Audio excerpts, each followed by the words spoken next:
memuji Allah bersama-sama membaca hamdalah. Alhamdulillahi Rabbil Alamin.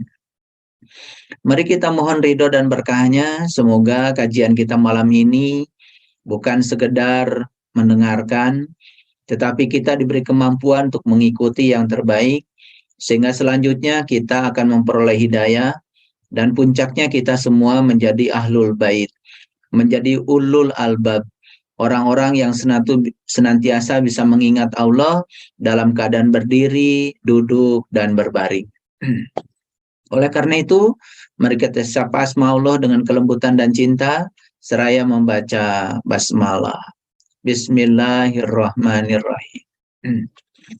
Malam ini saya akan mengajak kita semua untuk merenung, menggunakan potensi kecerdasan kita. Sekali lagi yang saya akan ajak para sahabat untuk menggunakan potensi kecerdasan, bukan potensi intelektualitas. Karena intelektualitas itu serba terbatas. Ada satu kecerdasan pada diri manusia yang melampaui pikiran. Dan kecerdasan itu disebut intelijensia. Dan bersyukurlah para sahabat semua yang sudah bisa mengaktifkan kecerdasan dalam dirinya, yaitu kecerdasan yang melampaui pikiran. Karena disitulah sesungguhnya ada kreativitas, di situ ada cinta kasih, di situ ada keluasan, di situ ada potensi tanpa batas yang dapat kita bongkar rahasianya. Semoga dengan demikian kita bisa melaksanakan semua aktivitas dalam kehidupan kita bernilai, berkualitas, dan lebih lagi bisa memberikan manfaat bagi orang banyak. Saya sering mengulang-ulang bahwa setiap manusia dalam hidup dibekali berkah oleh semesta, dan mereka yang sudah menemukan berkah dalam kehidupannya, itulah mereka yang sudah mencapai tujuan hidup. Dan siapa saja yang sudah menemukan berkah dan kemudian membagikan berkahnya pada semua orang, terutama orang-orang yang dekat dengan dia, yang bersentuhan dengan dia, yang berinteraksi dengan dia, ya bukan sekedar urusan darah, tetapi siapapun yang dipertemukan dalam kehidupan ini pasti ada kaitan data dengan kita semua. Dan kita bisa menyadari bahwa sebetulnya siapapun yang dipertemukan dalam kehidupan kita itu sesungguhnya adalah data kita. Dan siapa yang bisa membagikan berkah kepada mereka, itulah mereka yang sudah menemukan arti hidup. Jadi dua yang paling penting yang harus kita selalu cermati. Yang pertama, temukan tujuan hidup. Dan yang kedua, temukan arti hidup. Para sahabatku, malam ini saya akan mengajak kita untuk merenungi ya sebuah ajaran yang selama ini sudah kita lakukan berulang-ulang setiap tahun, ya, yaitu berkenaan dengan puasa, berkenaan dengan saum.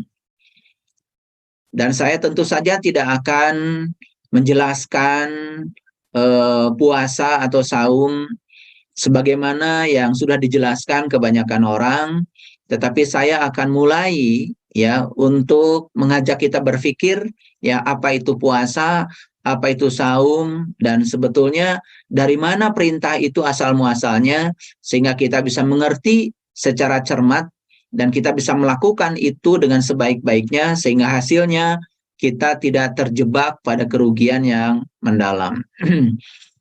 Oleh karena itu maka izinkan saya untuk menampilkan presentasi saya malam ini. Ya, saya sudah membuat tulisan singkat. Ya, semoga tulisan ini bisa memudahkan kita untuk berpikir, memahami. Karena kalau cuma mendengar itu akan lupa. Tapi kalau kita melihat sekaligus mendengar, semoga ini bisa memasuki long term memory kita, sehingga kita tidak mudah melupakan apa yang disampaikan malam ini. Mohon izin untuk menyampaikan presentasi saya.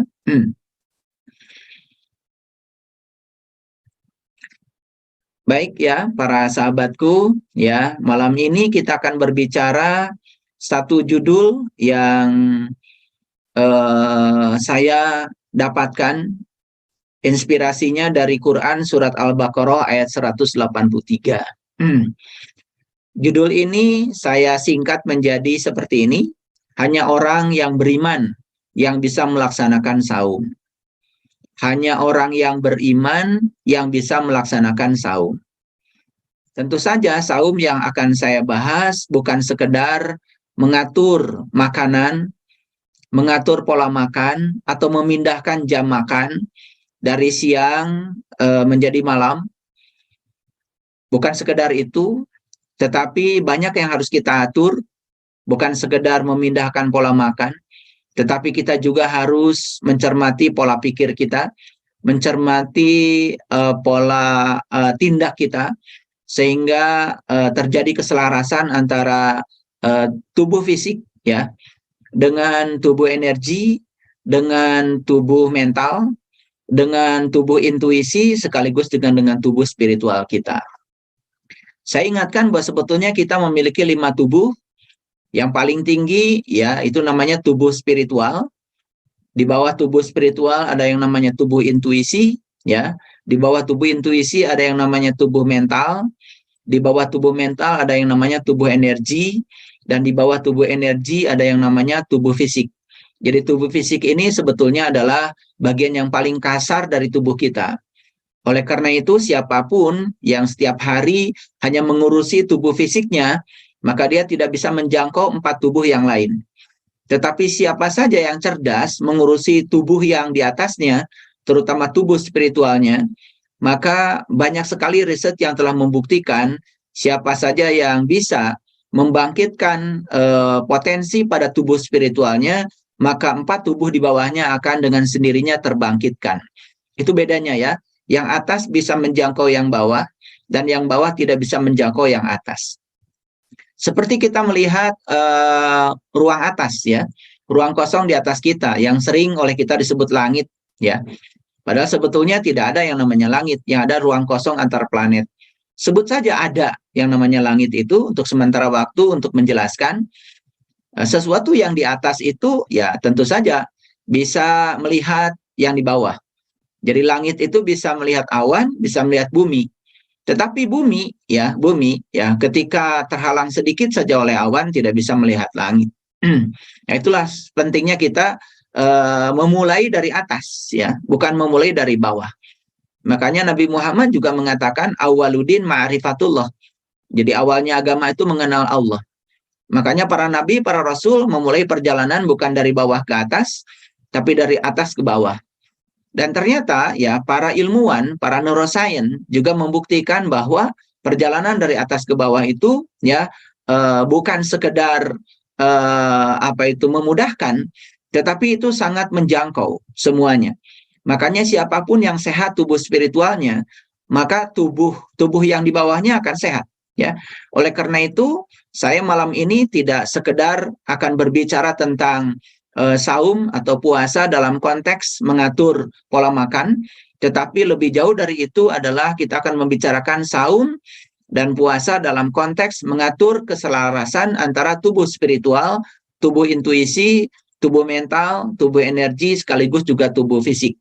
Oleh karena itu maka nanti saya akan menghadirkan beberapa temuan-temuan dari ilmuwan ya, termasuk ya temuan dari Profesor Yoshinori Ohsumi ya, seorang guru besar bidang kedokteran di Jepang yang telah dihadiahi hadiah Nobel, yang telah menemukan sebuah metode yang namanya autopagi. Mari kita awali para sahabat kita semuanya dengan mengosongkan sementara waktu semua pengetahuan yang kita tahu selama ini supaya tidak terlalu banyak konflik ya. Karena pengetahuan lama biasanya menjadi konflik dengan pengetahuan baru ketika kita tertutup. Oleh karena itu, mari kita buka pikiran kita seluas-luasnya, sewaras-warasnya. Semoga malam ini kita dialiri kecerdasan yang melampaui pikiran. Para sahabat, ya, hanya orang yang beriman yang bisa melaksanakan saum. Kalau saum yang dimaksud adalah sekedar memindahkan pola makan dari siang ke malam, saya kira tidak perlu ada syarat apa-apa. Tidak perlu ada syarat apa-apa. Tetapi kenapa Quran kemudian memberikan syarat? Dengan pernyataan Allah yang sangat luar biasa, Hai orang-orang yang beriman. Jadi yang dihaikan untuk melaksanakan saum itu hanya orang yang beriman. Mohon maaf, judul ini saya tidak mencantumkan kata puasa supaya terjadi koherensi. Karena puasa bukan bahasa Arab. Puasa dari bahasa Pali ya, dari kata upavasa. Nanti saya uraikan secara mendetail. Jadi supaya koheren, maka saya menggunakan bahasa Al-Quran, yaitu saya menggunakan bahasa saum. Karena banyak sekali kita ya, terutama mohon maaf ya, umat Islam jarang sekali menggunakan istilah saum. Kita lebih suka menggunakan puasa ya. Padahal puasa sesungguhnya bukan bahasa Al-Quran. Puasa itu sebetulnya terjemahan dari bahasa Al-Quran yang belum tentu sama ya. Karena dari sisi etimologi, dari sisi asal usul bahasa jelas berbeda. Karena saum dari bahasa Al-Quran, sedangkan puasa itu dari bahasa Pali ya. Pali itu sebuah daerah di India. Jadi dari sisi asal bahasa saja sudah berbeda. Otomatis ya, idiomatik dan budaya yang terangkum dalam setiap bahasa mungkin saja berbeda. Oleh karena itu maka kita akan cari ya perbedaannya sekaligus juga persamaannya supaya kita ketika mengucapkan kata saum dan puasa itu menemukan koherensinya. Jadi sekali lagi hanya orang yang beriman yang bisa melaksanakan saum. Seharusnya ada sebuah pertanyaan kepada kita dari judul ini, siapa orang yang beriman itu? Harusnya kan begitu. Dan apa saum itu? Dan kenapa saum itu hanya bisa dilaksanakan oleh orang yang beriman? Kenapa saum ini merupakan sebuah ibadah khusus yang bisa dilakukan oleh yang beriman? Karena yang dihaikan dalam Al-Quran hanya orang yang beriman. Tentu saja, ya mohon maaf, yang mengaku beriman, yang tidak beriman, ya tidak dipanggil. Ya. Jadi sekalipun mereka itu yang melaksanakan saum dalam versi mereka, yaitu hanya mengatur pola makan, ya tentu saja ya kita sudah bisa melihat hasilnya. Nah, banyak sekali ya kita melihat ya pemandangan baik sehari-hari maupun nanti juga akan kita lihat lagi pada saat Idul Fitri ya. Ya, Idul Fitri kan ada yang namanya budaya mudik ya, budaya mudik. Ya kita bisa melihat ya bagaimana mengendarai mobil dengan tidak sabar, bagaimana tidak bisa antri ketika mengendarai kendaraan, bagaimana di jalan marah-marahan, bagaimana di jalan bentak-bentakan, bahkan tidak sedikit juga orang yang berantem di jalan cuman karena tidak bisa saling menghormati ya perjalanan setiap orang, semuanya pengen cepat sampai di tujuan, tidak bisa memberikan kesempatan pada orang lain untuk melaksanakan perjalanan secara nyaman, ya itu yang bisa kita lihat ya. Nah, kenapa itu bisa terjadi? Mari kita ungkap rahasianya malam ini ya. Karena kalau kita berbicara saum atau puasa sekedar mengatur pola makan, tentu saja mengatur pola makan bisa meningkatkan kesadaran, tetapi sedikit sekali kesadaran yang bisa ditingkatkan. Karena jauh di belakang itu ada yang harus kita atur, yaitu keselarasan antara tubuh spiritual, tubuh intuisi, tubuh mental, tubuh energi, sekaligus juga tubuh fisik kita. Baik para sahabat, kita akan mulai masuk pada ayat yang Quran surat Al-Baqarah yang sudah kita kenal, dan saya bukan mau mengulang-ulang seperti yang selama ini kita dengar, tetapi saya akan mengajak kita semua untuk berpikir. Karena selama ini kita hanya menemukan kedangkalan dari ayat ini, kedalamannya tidak pernah kita renungkan. Mari kita mulai dari pernyataan yang sangat luar biasa. Ya ayyuhallazina amanu. Hai orang-orang yang beriman. Saya secara pribadi ketika membaca ayat ini, hai orang-orang yang beriman, saya langsung merespon kalimat ini dengan sebuah pertanyaan untuk diri saya. Apakah saya termasuk yang dihaikan oleh ayat ini? Itu pertanyaan saya. Mungkin saya berbeda ya dengan para sahabat sekalian. Ketika dihaikan, hai orang-orang yang beriman, karena kita dari kecil disuruh mengaku sebagai orang yang beriman, langsung saja seakan-akan ayat ini ditujukan kepada kita. Tapi saya dengan kesadaran yang penuh, saya menyadari sepenuh-penuhnya bahwa saya menjadi orang yang beriman dari kecil hanya disuruh oleh orang tua saya untuk mengaku sebagai orang yang beriman dan memiliki agama tertentu. Karena orang tua saya kiai, ya, saya dibesarkan di lingkungan keluarga yang sangat ketat dalam beragama, terutama secara syar'i, ya. Jadi saya sudah melakukan semua, ya, yang dilakukan oleh orang tua sejak dari kecil, dan saya hanya mengikuti saja tanpa saya diberitahu alasan-alasannya.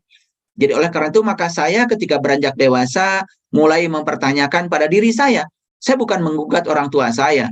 Tentu saja saya tidak berani menggugat orang tua saya hanya mempertanyakan saya pada diri saya. Saya menyadari bahwa sesungguhnya saya beriman karena saya dari kecil dikasih label itu oleh orang tua saya.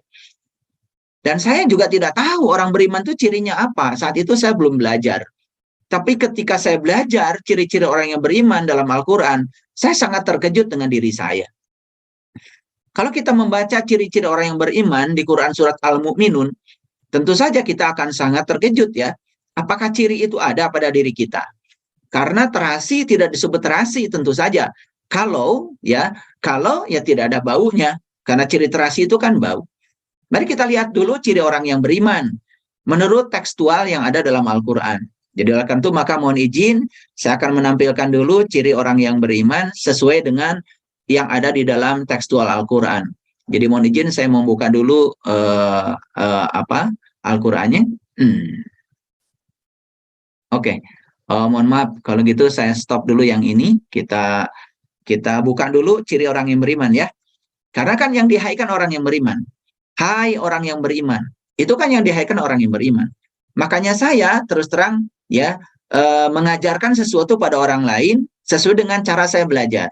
Karena saya tidak mau mengajarkan sesuatu yang kosong, yang saya tidak mengalaminya, yang saya tidak merasakannya. Karena ada batasan untuk orang yang beriman. Ya dalam Al-Quran ada kata-kata yang sangat penting. Ya ayyuhallazina amanu lima taquluna ma la taf'alun.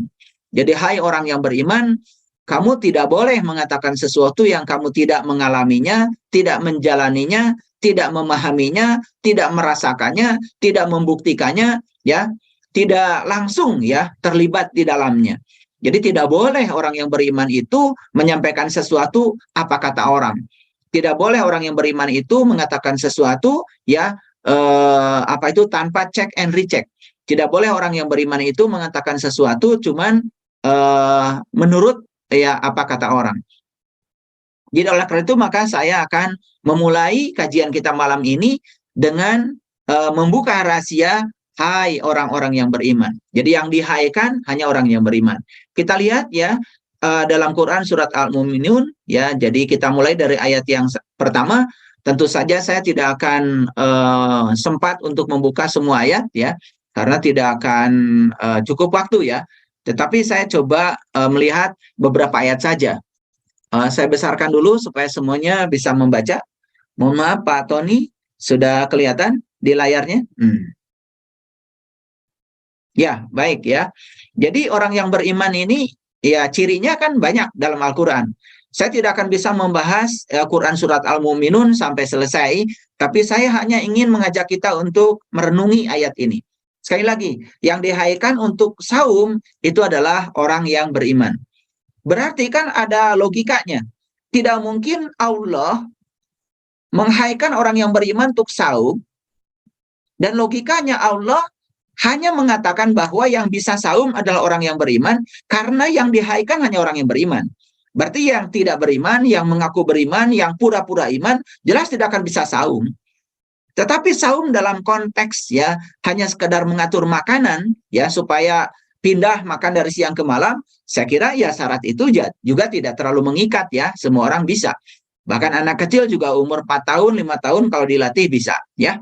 Bahkan sekarang ini yang namanya saum dalam konteks mengatur pola makan banyak sekali ya dilakukan oleh banyak komunitas, terutama untuk pola hidup sehat. Saya juga tidak anti dengan itu, karena saya juga melaksanakan saum dalam konteks itu. Tetapi saya ingin mengajak kita semua untuk lebih jauh dari itu, supaya kita bisa memahami Idul Fitri yang sebenarnya. Baik, kita lihat ayat yang pertama, qad aflaha al-mu'minun. Jadi di sini ada kata aflaha yang sering kita dengar ya sehari-hari, itu dari kata falah ya. Makanya kita kan kalau diajak oleh muazin hayya 'alal falah, Nabi Muhammad mengajarkan kepada kita, jawablah la haula wala quwata illa billah. Jadi kalau diajak hayya 'alal falah, itu jawabannya bukan insya Allah, tapi hayya 'alal falah jawabannya adalah la haula wala quwata illa billahil aliyil azim. Jadi artinya ya menuju falah, menuju kebahagiaan itu sebetulnya kuncinya adalah kita harus ya menyadari bahwa sesungguhnya kita ini tidak punya daya, tidak punya upaya kecuali daya dan upaya Allah. Jadi artinya kita disuruh untuk mengenal Allah dulu ya. Karena kalau tidak mengenal Allah, maka tidak mungkin seseorang bisa mengatakan la haula wala quwata illa billah. Banyak sekali ya saya mengajarkan orang yang telah mengalami kalimat ini, bukan membaca kalimat ini. Kalau membaca kalimat ini semua orang bisa. Saya katakan sekali lagi, telah mengalami. Jadi telah mengalami itu artinya berbeda dengan telah mendengar. Telah mengalami berbeda dengan telah menghafal. Kalau kalimat la haula wala quwata illa billah dihafal gampang. Tetapi yang mengalami kalimat ini, ya saya juga ragu ya berapa banyak. Tetapi saya sudah buktikan ya bahwa sebetulnya kalimat ini bisa dialami. Bisa dibuktikan. Kita akan sampai pada titik la haula wala quwata illa billah. Jadi kalau kita sudah sampai pada titik la haula wala quwata illa billah dan itu sudah menjadi pengalaman, yang akan muncul pada diri kita adalah kalimat hasbi Allah. Hasbi Allah, merasa cukup dengan Allah. Makanya puncak spiritualnya para nabi, para rasul juga hasbi Allah. Makanya doanya para nabi, para rasul, ya awalnya panjang-panjang, itu dirangkum menjadi hasbi Allah. Hasbi Allah, cukuplah Allah bagiku. Kalau orang sudah mengatakan cukuplah Allah bagiku, dan itu sudah menggetarkan jiwanya, sudah menggetarkan seluruh sel dalam tubuhnya, itu berarti sudah jadi pengalaman, bukan sekedar kata-kata. Jadi sebetulnya, ya ayat ini mengatakan, beruntunglah, ya sesungguhnya beruntunglah, atau berbahagialah orang yang beriman. Jadi ciri orang yang beriman yang pertama itu berbahagia. Ya, jadi ini ciri yang pertama. Orang beriman itu cirinya yang pertama adalah berbahagia. Falah, aflah ya, berbahagia. Jadi tinggal ditanya aja pada diri kita, apakah hari ini kita sudah bahagia atau belum? Kalau belum bahagia ya belum beriman. Kalau sudah bahagia ya sudah beriman. Itu saja ya. Saya tidak akan membahas ini terlalu dalam karena sesungguhnya ya saya sudah menyampaikan banyak sekali penjelasan saya tentang pengertian bahagia. Karena bahagia bukan senang. Kalau senang itu mendapat ya. Tapi kalau bahagia itu ya sebuah kondisi di mana kita bisa mencapai keheningan batin kita. Kapan kita mencapai keheningan batin? Tepat pada saat kita sudah bisa berhenti dari keserakahan pada yang kita ingin dan berhenti dari membenci yang tidak kita ingin. Sepanjang kita masih serakah pada yang kita ingin dan kita selalu menolak dan membenci yang tidak kita ingin, itulah yang mengotori jiwa kita. Jadi kesucian jiwa itu indikatornya jelas ya. Manakala kita sudah tidak serakah pada yang kita ingin, sudah tidak serakah pada yang kita ingin, dan kita sudah berhenti membenci yang tidak kita ingin, itulah sebetulnya kesucian jiwa sudah nampak dalam kehidupan kita. Jadi oleh karena itu maka kesucian jiwa tentu saja tidak bisa dibaca dari dalam, dibaca dari aspek luar. Banyak sekali orang-orang mengatakan bahwa kalau ingin tahu ya teko itu isinya apa, ya keluarkan saja dari teko. Kalau dia mengeluarkan kopi, ya isinya kopi. Tidak mungkin dia mengeluarkan kopi isinya susu. Tidak mungkin ya. Jadi kalau orang itu sudah berhenti dari keserakahan pada yang dia ingin, dan berhenti dari kebencian dan penolakan pada yang dia tidak ingin, itu tanda sebenarnya dalam dirinya sudah beres. Konflik di dalam dirinya sudah beres. Nah, itulah orang bahagia. Jadi orang bahagia itu orang yang sudah lepas, yang sudah selesai dengan dirinya sendiri. Terutama sudah tidak punya konflik dengan pikirannya sendiri. Nah, orang yang sudah selesai tidak punya konflik dengan dirinya sendiri, maka dia juga tidak akan punya konflik dengan orang lain. Jadi kalau orang yang masih konflik lewat mulutnya dengan orang lain, sebetulnya dia masih bermasalah dengan dirinya sendiri. Itu tandanya dia belum selesai dengan dirinya sendiri. Nah, jadi itulah yang disebut dengan bahagia. Dan ciri orang yang beriman itu, ya harusnya sudah mencapai ini. Ya, gitu. Jadi kalau orang yang mengaku beriman, ya sudah tahu cirinya apa ya. Karena tidak ada di dalam Al-Quran. Bahkan dalam Al-Quran, dalam Quran surat Al-Baqarah ayat 1-17, orang-orang yang mengaku beriman itu malah dicirikan dengan selalu membuat kerusakan di muka bumi. Ya, itu bisa dibaca ya. Saya tidak punya kesempatan untuk menguraikan itu semua. Baca Quran surat Al-Baqarah ayat 1 sampai ayat 17. Tepatnya ayat ke-6 sampai ayat ke-17. Di situ diceritakan tentang ciri-ciri orang yang mengaku beriman. Wa minan nasi may yaqulu amanna billahi wa bil yaumil akhir wa ma hum bimumin. Jadi Allah mengatakan banyak orang yang mengatakan dia beriman kepada Allah, pada sesungguhnya dia bukan orang-orang yang beriman. Dan cirinya jelas, dijelaskan di ayat selanjutnya dari ayat 6 sampai ayat 17, ciri orang yang beriman itu adalah suka membuat kerusakan di muka bumi. Jadi sebetulnya kalau orang mengaku beriman tapi masih membuat kerusakan di muka bumi, membuat konflik, menimbulkan huru-hara, menebarkan fitnah, menebarkan kebencian, jelas itu bukan ciri orang yang beriman. Jadi ini ciri orang beriman yang pertama. Yang kedua, menurut Al-Quran, ciri orang yang beriman itu adalah alladzina hum fi sholatihim khosi'un, yaitu orang-orang yang sudah khusyuk ya dalam sholatnya. Termasuk ya ini ya, saya kebetulan ya mohon maaf ya, memberikan pelatihan sholat khusyuk, tapi terbatas hanya pada orang-orang tertentu ya. Karena tidak mungkin saya memberikan sholat khusyuk pada orang sembarangan, karena ini ilmu yang sangat luar biasa. Ya mungkin saja ada orang lain yang memberikan pelatihan sholat khusyuk itu tanpa syarat. Kalau di tempat saya yang memberikan pelatihan sholat khusyuk ada syaratnya.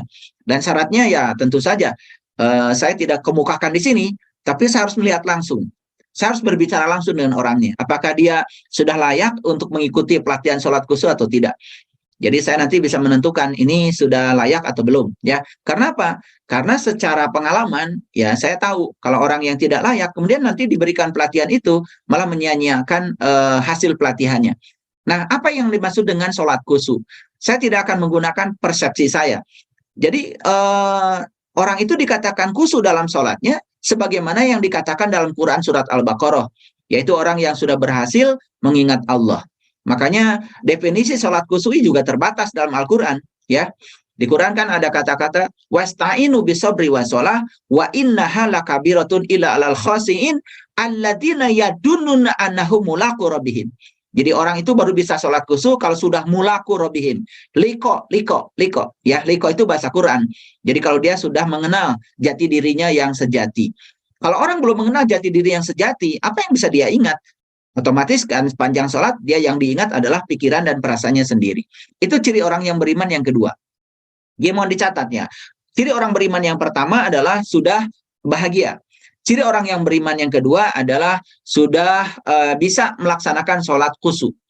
Nah, ciri orang beriman yang ketiga, wallatina hum anil lagwi muridun, yaitu orang-orang yang menjauhkan diri dari segala sesuatu yang tidak berguna. Menjauhkan diri dari segala sesuatu yang tidak ada manfaatnya. Ya, makanya kalau orang Sunda mengatakan kupat, ya kupat kalau lebaran, kupat itu sebetulnya ya banyak artinya, tapi salah satunya yang diajarkan orang tua saya, kupat itu laku sing manfaat, ya. Laku sing manfaat itu artinya apa? Lakukan sesuatu yang membawa manfaat buat diri kita, juga buat orang lain. Nanti saya akan kupas ya tentang pengertian kupat. Tapi ini masih dalam konteks hai orang-orang yang beriman, ya. Itu. Kemudian yang keempat, ya, walladzina hum lizakati fa'ilun, yaitu orang-orang yang senantiasa membersihkan dirinya. Jadi zakat itu artinya menyucikan diri. Jadi tidak pernah mengotori pikirannya, mengotori perbuatannya, mengotori kata-katanya, dan sebagainya. Nah, saya tidak akan melanjutkan kajian ini, silahkan baca sendiri Quran Surat Al-Mu'minun sampai selesai. Nah, dari empat yang tadi, ya, dari empat yang tadi saja, kita coba refleksikan pada diri kita. Yang pertama, ciri orang yang beriman itu sudah bahagia. Dan pengertian bahagia saya singkat menjadi sederhana, yaitu berhenti untuk serakah pada yang diinginkan dan tidak membenci lagi pada yang tidak diinginkan. Apakah ciri itu sudah dimiliki oleh kita? Itu ciri yang pertama. Ciri yang kedua adalah orang beriman itu sholatnya khusyuk. Khusyuk itu sholatnya sudah berhasil mengingat Allah. Dan hanya orang yang sudah tahu dan kenal kepada Allahnya tentu saja yang bisa mengingat Allah. Makanya Nabi Muhammad tidak sholat dulu, tapi mi'raj dulu. Nabi Musa tidak sholat dulu, tapi diundang dulu Nabi Musa ke Al-Muqaddasi Tua. Itu diabadikan dalam Quran surat Toha ayat 1-14. Silahkan catat sendiri ya. Padat sekali pengajian kita malam ini dan silahkan banyak mencatat dan kaji sendiri. Saya memberikan clue-cluenya supaya jadi cerdas semuanya. Karena menemukan sendiri lebih keren ya daripada diajarkan oleh orang lain. Itu yang disebut dengan discovery learning. Belajar menemukan sendiri. Ciri orang beriman yang ketiga tadi dikatakan apa? Apa itu? Yang ketiga apa tadi? Oke, saya lihat dulu yang ketiga. Ya, tidak melakukan hal-hal menjauhkan diri dari melakukan yang tidak ada gunanya. Nah, ciri yang keempat tadi selalu zakat. Jadi zakat itu dalam konteks yang umum adalah mengeluarkan harta 2,5% atau zakat mal, itu konteks yang sangat umum. Itu saja itu juga penting. Tetapi lebih penting dari itu, ya adalah membersihkan diri. Itu baru membersihkan harta ya. Membersihkan harta. Nah, terus ada kaitannya nggak membersihkan harta dengan membersihkan diri? Ada, tetapi kaitannya sangat minimalis ya. Karena orang yang sudah bisa melepaskan kemelekatan pada harta, otomatis kan jiwanya juga menjadi bersih ya. Tetapi itu kaitannya sangat minimalis. Karena zakat yang sebenarnya adalah tazkiyatun nafs. Jadi kalau kita baca kitab karya Imam Al-Ghazali di pesantren, ada kitab namanya Tazkiyatun Nafs, yaitu adalah membersihkan nafs, membersihkan diri. Itu zakat yang sebenarnya. Nah, dari 4 ciri aja ya. Apakah 4 ciri ini sudah kita miliki? Itu saja pertanyaan saya. Jadi kalau 4 ciri ini sudah kita miliki, maka kita barangkali GR aja ya, bisa mengatakan bahwa saya sudah dihaikan di ayat ini. Ya, ya ayyuhallazina amanu, hai orang yang beriman. Semoga kita semua termasuk yang sudah dihaikan. Itu aja ya. Saya juga tidak bisa menjamin ya, semua yang dengar kajian saya malam ini sudah termasuk yang dihaikan apa tidak. Yang paling tahu kan diri kita sendiri ya. Jadi GR sih boleh, tetapi jangan overconfidence. Jangan terlalu percaya diri ya. Jadi mari kita bertanya, karena iman itu ada titik awalnya. Jadi saya selalu mengatakan dalam kajian saya, Nabi Musa itu mengawali iman, itu diabadikan dalam Quran surat Al-A'raf ayat 143. Silahkan catat. Al-A'raf 143. Itu cerita tentang Nabi Musa mengawali iman. Karena di situ ada kata-kata Nabi Musa yang sangat penting, yang diabadikan oleh Allah ya, menjadi firman Allah dan disampaikan pada Nabi Muhammad. Kata-katanya sangat luar biasa ya. Qala subhanaka tubtu ilaika wa ana awalul mu'minin. Maha suci engkau ya Allah, aku bertaubat kepada engkau dan inilah awal aku beriman. Jadi silakan diperiksa di Quran surat Al-A'raf ayat 143 apa yang menyebabkan Nabi Musa mengawali iman. Jadi iman itu ada awalnya para sahabat ya, bukan sekedar kita mengaku ya. Ngaku itu memang sangat mudah, tetapi bagaimana kalau kita mengaku tidak diaku ya, gitu. Kita mengatakan mengaku orang kaya, tapi tidak ada ciri-ciri orang kaya ya. Kita mengaku apa itu sebagai siapa tetapi tidak memiliki ciri-ciri sebagai siapa. Ya tentu saja ya, itu pengakuan yang tidak ada artinya. Baik para sahabat, kita lanjutkan. Hai orang-orang yang beriman, sekali lagi semoga kita termasuk yang dihaikan. Dan ciri orang yang beriman, baca dalam Quran surat Al-Mu'minun ya, banyak sekali ya, banyak sekali ya di Quran surat Al-Mu'minun. Tetapi inti dari ciri-ciri itu sebetulnya satu. Saya mengacu kepada hadis Nabi yang mengatakan al-iman tasdikun bil qalbi wa iqrarun bil lisan wal amalun bil arkan. Jadi ciri orang yang beriman itu sudah melakukan pembenaran oleh kolbu. Apa itu kolbu? Ya Allah sendiri yang mengatakan dalam hadis qudsi, langit dan bumi tidak akan cukup menampung satku, tapi kolbunya orang yang beriman, itulah rumahku. Jadi sebetulnya orang beriman itu orang yang sudah berkunjung ke rumah Tuhan yang ada di dalam kolbu. Pertanyaan yang paling sederhana, apakah kita sudah tahu kolbu? Apakah kita sudah tahu pintu kolbu? Apakah kita sudah tahu kunci untuk memasuki pintu kolbu? Untuk membuka pintu kolbu? Apakah kita sudah memasuki kolbu itu sendiri? Karena kalau kita belum memasuki itu, ya tentu saja kita tidak punya pengalaman apa-apa. Jadi tasdikun bil qalbi itu pembenaran oleh kolbu. Nah kalau kolbunya sudah bisa membenarkan karena sudah mengalami, otomatis wa ikrarun bil lisan wal amalun bil arkan. Itu menjadi selaras antara keyakinan ya kemudian perkataan dengan perbuatannya. Jadi kalau orang yang tidak selaras antara keyakinan, perkataan dan perbuatannya, jelas itu masih ada masalah dengan kolbunya. Nah, oleh karena itu maka ayat ini mengatakan, hai orang-orang yang beriman, diwajibkan atas kamu saum. Jadi jelas saum itu hanya bisa dilakukan oleh orang yang beriman. Nah terus saum yang mana? Kok syaratnya harus beriman dulu? Gitu. Tentu saja bukan sekedar saum mengatur pola makan dari siang ke malam. Ya, bukan itu. Itu juga bagus, ada manfaatnya. Tetapi bukan sekedar itu. Ada yang lebih dalam dari itu. Mari kita lihat nanti apa definisi saum menurut terminologi dalam bahasa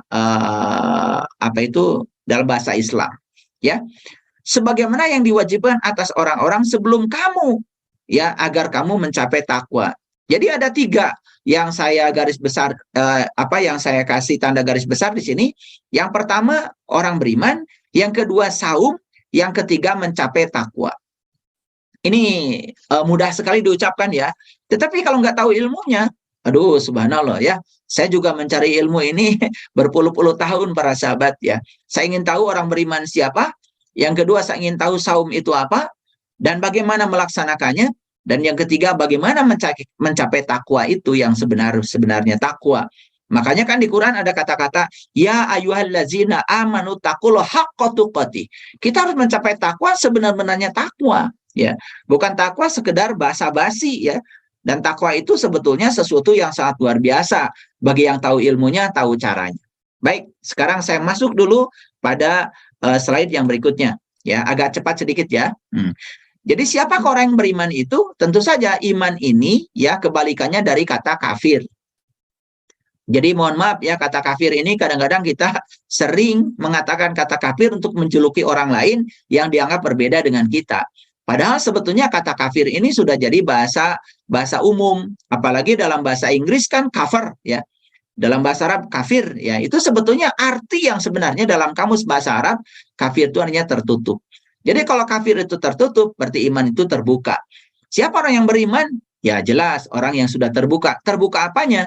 Nah itu dikatakan dalam Quran surat Al-Hajj, fa innaha la ta'mal absyar walakil ta'mal qulubul lati fis sudur. Jadi yang dimaksud terbuka itu adalah terbuka mata kolbunya, terbuka mata kesadarannya. Itu di Quran ya dikatakan. Karena ada sekelompok orang yang berteriak kepada Allah, ya Allah Tuhanku, kenapa engkau himpunkan dalam keadaan buta? Padahal dulu aku adalah orang-orang yang melihat. Itu diabadikan dalam Quran surat Al-Hajj ya. Jadi ada teriakan sekelompok manusia kepada Allah, ya Allah Tuhanku, kenapa engkau himpunkan aku dalam keadaan buta? Padahal dulu aku adalah orang-orang yang melihat. Lalu dijawab oleh Allah, fa innaha la ta'mal absyar walakin ta'mal qulubul lati fis sudur. Yang buta bukanlah matamu yang itu, tapi yang buta adalah mata kesadaran. Jadi dalam diri setiap manusia itu ada mata kesadaran. Dan siapapun yang mata kesadarannya belum terbuka, maka ya otomatis hidupnya mabuk ya, dalam keadaan tidak sadar. Hanya seperti robot saja, melakukan sesuatu secara rutinitas tetapi tidak pernah mencapai kepuasan apapun. Nah, dalam hadis dikatakan ya, iman itu tasdikun bil qalbi wa ikrarun bil lisan wal amalun bil arkan. Jadi iman itu menyangkut kolbu, menyangkut lisan dan menyangkut amal. Ya, dan ini adalah keselarasan antara kolbu, lisan, dan amal. Nah, apa itu kolbu? Yaitu dalam hadis qudsi Allah mengatakan, bumi dan langit tidak akan cukup menampung zatku, tapi kolbunya orang yang beriman itu adalah rumahku. Jadi Allah sendiri yang mengatakan bahwa kolbu adalah rumahnya Allah, atau kolbu adalah baitullah. Nah, sekarang kita lihat saum. Nah, nanti sampai harus bisa menjawab, kenapa saum hanya bisa dilakukan oleh orang yang beriman? Harus bisa menjawab itu ya. Kenapa saum hanya bisa dilakukan oleh orang yang beriman? Kenapa yang disuruh untuk melaksanakan saum hanya orang yang beriman? Padahal sebetulnya selama ini kan orang juga bisa melaksanakan saum dalam konteks mengatur makanan. Bisa itu ya, tidak pernah pakai syarat apa-apa. Nah oleh itu maka mari kita buka definisi saum dalam bahasa hadis qudsi.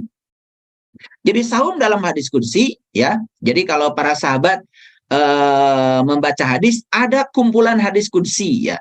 Kalau saya dulu mencari ya kitab kumpulan hadis qudsi itu memang sulit ya.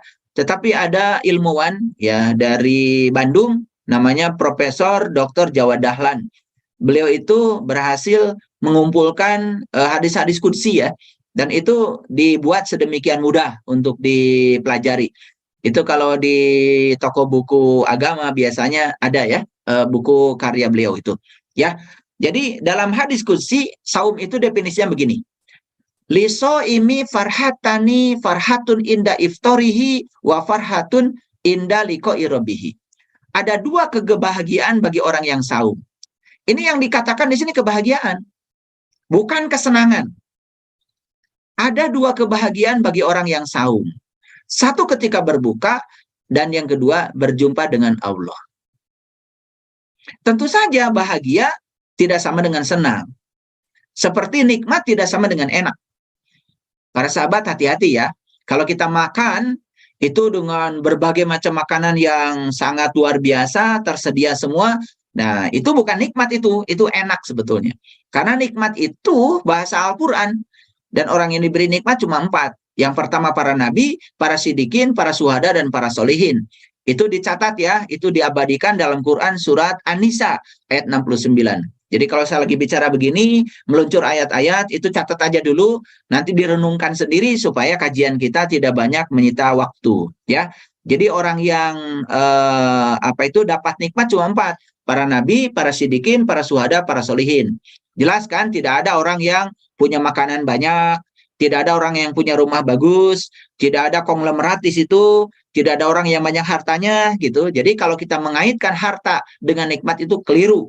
Karena harta dan semua yang bersifat duniawi itu kaitannya dengan enak, bukan kaitan dengan nikmat. Ya, semua harta yang bersifat duniawi itu kaitannya dengan senang. Ya, tidak ada kaitannya dengan bahagia. Jadi oleh karena itu maka ya ada 2 kebahagiaan bagi orang yang saum, satu ketika berbuka, yang kedua jumpa dengan Allah. Jelas ya, berbuka yang dimaksud di sini bukan berbuka makan candil, makan kolak. Ya, apa kaitannya makan candil dengan berjumpa dengan Allah? Tentu saja, yang ada kaitannya berjumpa dengan Allah adalah berbuka mata kalbu. Itu sebabnya sangat masuk akal kalau yang bisa melaksanakan saum hanya orang yang beriman. Masuk akal ya, yang bisa melaksanakan saum hanya orang yang beriman. Jadi ini sangat luar biasa, sangat saintifik ya bahasa Quran itu. Kalau kita membahasnya secara cermat. Ya, oke.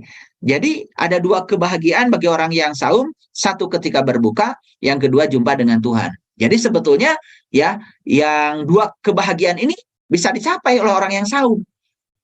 Kalau bisa melaksanakan saumnya. Sekarang pertanyaannya gimana caranya supaya kita bisa berbuka dan jumpa dengan Tuhan. Nah, itulah pentingnya kita berguru kepada orang yang tahu.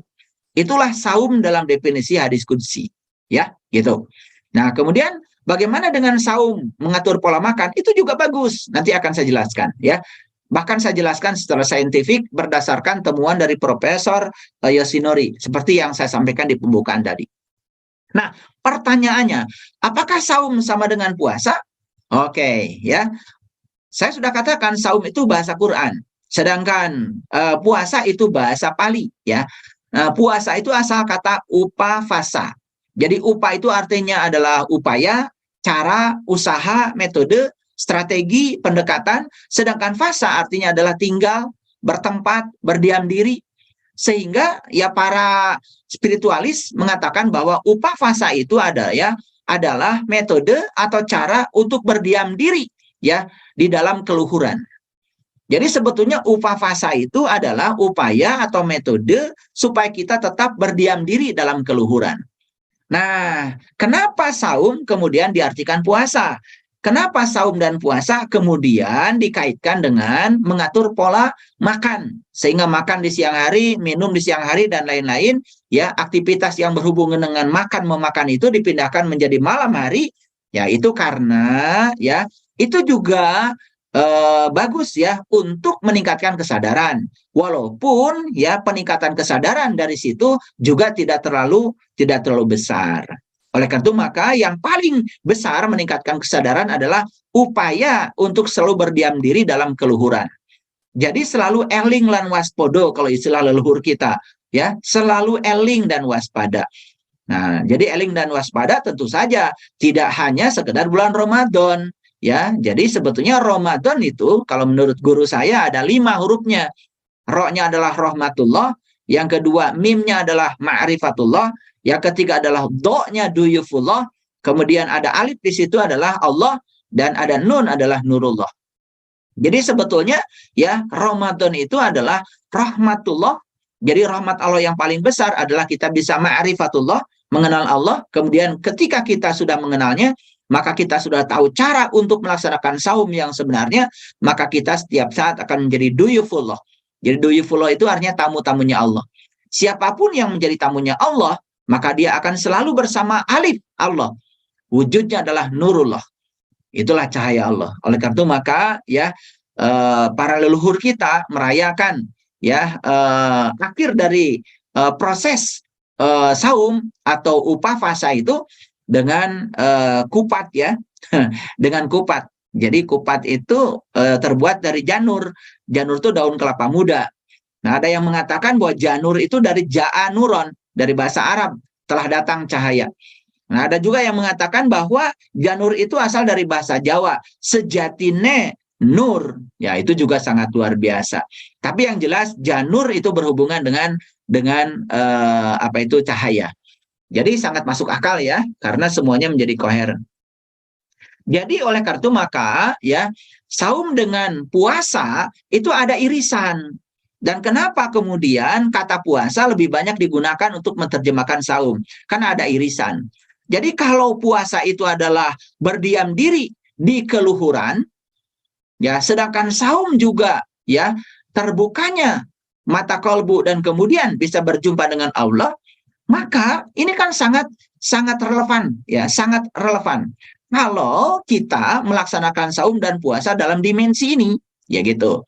Nah, dimensi puasa dan saum yang hanya memindahkan makan dari siang ke malam, itu juga bagus, tetapi itu tentu saja tidak cukup untuk memasuki definisi saum dan puasa dalam dimensi seperti yang dimaksud oleh leluhur kita.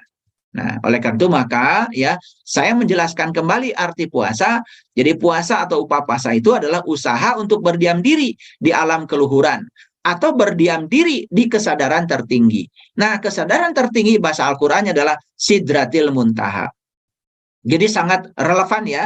Jadi sebetulnya puasa itu adalah kita selalu menjaga diri agar kita berada dalam kesadaran puncak yang disebut dengan Sidra Al-Muntaha. Nah, ini relevan dengan Quran surat An-Najm yang disampaikan oleh Allah ya melalui Nabi Muhammad ya dari ayat yang ke-13, 14, 15, 16, 17 sampai ayat ke-18 yang dibuka dengan walaqad ra'ahu nazlatan ukhra inda sidratil muntaha indaha jannatul ma'wa idyagsa sidrati mayagsa. Nanti bisa baca sendiri, itu adalah perjalanan ya Mi'raj Nabi Muhammad yang diabadikan dalam Quran surat An-Najm.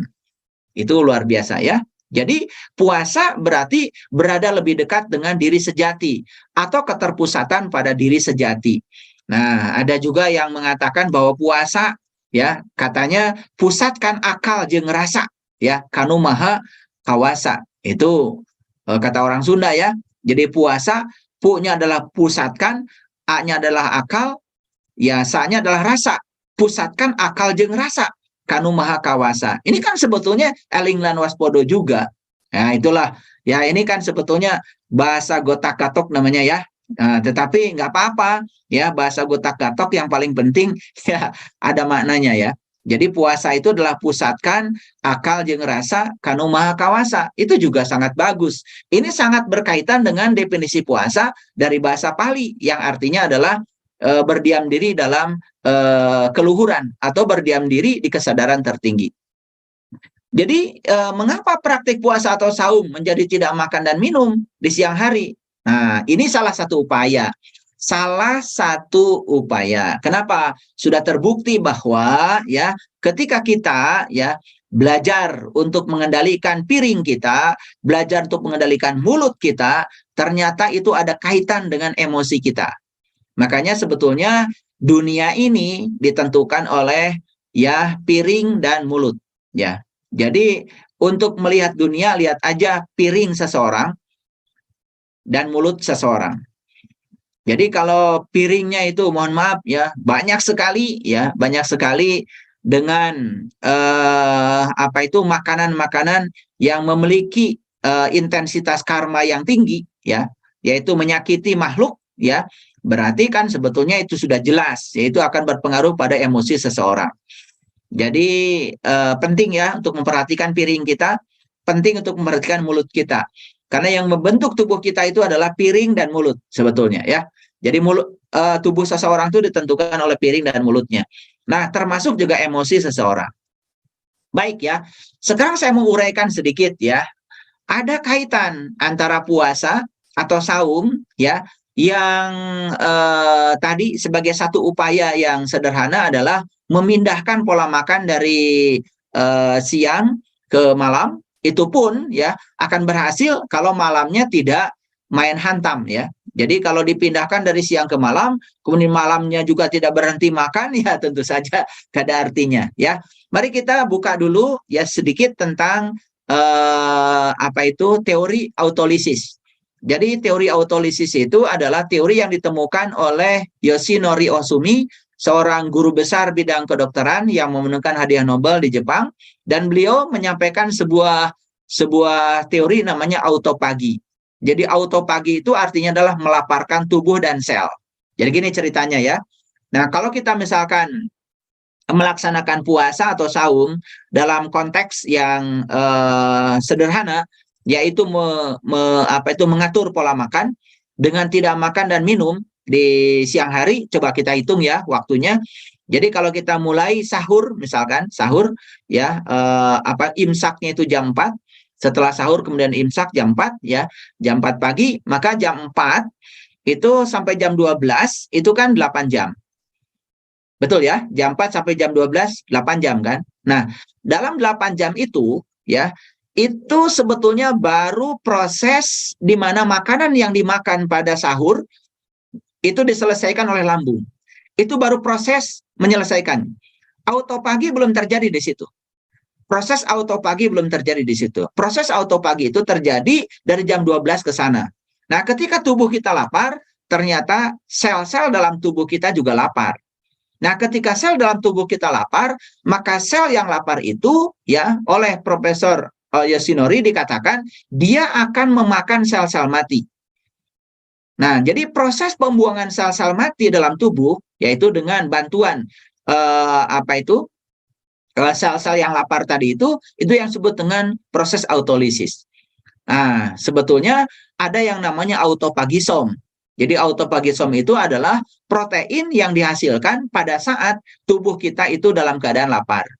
Jadi sebetulnya jam 4 pagi ya, setelah imsak dari makan sahur sampai jam 12 siang itu baru 8 jam itu baru selesai proses makanan dalam tubuh kita diselesaikan oleh tubuh.